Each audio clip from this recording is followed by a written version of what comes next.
it's not just two or three guys are battling for one player spots. It's, I think, across the board. You can shift positions to make other guys available. So yeah, Jack's competed, and Jack does things that maybe don't jump off the page, but he makes a lot of winning plays. His numbers may not jump off the page when you look at a box score, but he's doing a lot of things that winning teams do. Similar thing with John Tonje. You talked about playing him at the 4 some. Is that because you're trying to find ways to get him on the floor, or is that like? I mean, it's matchup determined too. At times, we can play a little smaller. A lot of teams are doing that. They're playing 4 guards or 4 perimeters around the big. So I think just trying to find our ways to put our best lineup on the floor. What is our best lineup? Is it is it going bigger? Is it playing smaller? Is it somewhere in between? I think we're still evolving and trying to find exactly what's the best. What maybe the first 5 minutes of the game might be different in the first 5 minutes of the second half. I mean, I'm still learning. I got some guys that I know are going to be on the floor regardless of the lineup, but how it mixes and matches around those 2 or 3 guys, we're still learning. Greg, where do you think you're at in your point guard assessment? Obviously you still have a ways to go, but Hunter and McGee, just because of their experience, guys that you feel like... Yeah, McGee has consistently separated himself, and I think he's been the most consistent, and quite frankly has played the best over the 2.5 weeks so far. So, and again, another thing, it hasn't been always numbers dependent, but the leadership, the vocalization that I hear from him, and a lot of that is because of his experience. Hunter's played 2 years in college, but he hasn't been here. And Cam McGee has a little leg up in that in terms of he knows and is comfortable with who he's playing with and in what we want. So is it his job to lose right now? We're still a ways from November 4th. Okay, we'll see what happens tomorrow. John Tonje, Xavier Ramos, it seemed like today both of them, got their opportunities from deep. How does that spacing kind of help you set kind of your lineups in a way when you know that they both have an opportunity? Well, we tried to intentionally, as we built this roster, make sure we had shooting at the forward spots, and that's something that I think if you look at where the game has gone to, you need the more shooting you have on the floor, the better. But you have to be able to do other things too. So the ability to defend and rebound at that 4 position. Nolan Winter has by far and away led us in rebounding through the whole. Second isn't close, so he's really attacked the ball pretty well.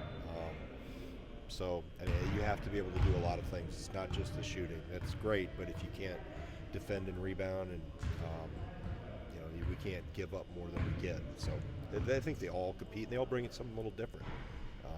Winter and Crowell looks different and feels different than Winter and Crowell and Tonje or Crowell and Amos. So I think it's, like I said, we're still figuring out what is the best combination, and quite frankly, it's changed by the day because guys have played a little better or have stayed, haven't taken a step, and then the next day they take 2 steps. So you're just trying to find that consistency, and I think Blackwell, Crowell, McGee probably have been the most consistent.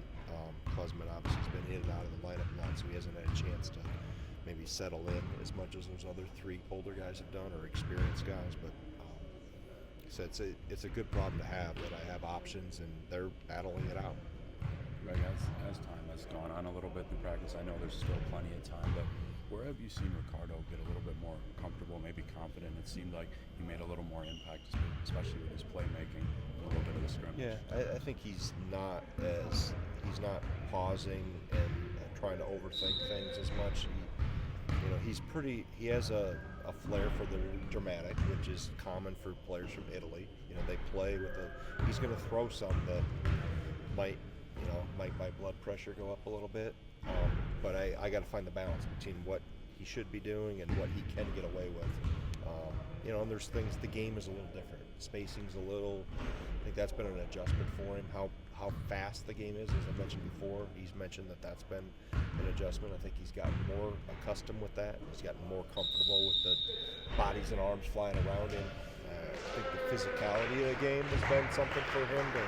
Not that he has to learn how to be more physical, and he can be because he's obviously a pretty big kid. But I think just he's gotten more comfortable, which has allowed him to slow down and not play as rushed. Last year we saw you guys using more of a traditional point guard a lot of the time on the floor. We saw a lot of Max and John handling the ball today. Do you think you'd feel more comfortable this year, maybe not using a traditional point guard as much, given how they've been able to handle the ball? Yeah, situation dependent, really. I think in transition, you're likely to see John or Max more with it, depending on who gets out early in transition or who's near the rebounding, who has the rebound. If one of those two guys obviously rebound it themselves, it makes sense for them to let them bring it. But it's really situational dependent. I think comfortable with either one of them there. I don't know if they're going to be there right out of the gate, but I think you have to have multiple ball handlers on the floor. I think playing 2 point guards together or 2 combos together is not. We're not really that dependent on one player constantly. The way we should, if we're moving the ball well, we shouldn't have to over dribble, or we shouldn't be over dribbling. We're not very good offensively when we over dribble.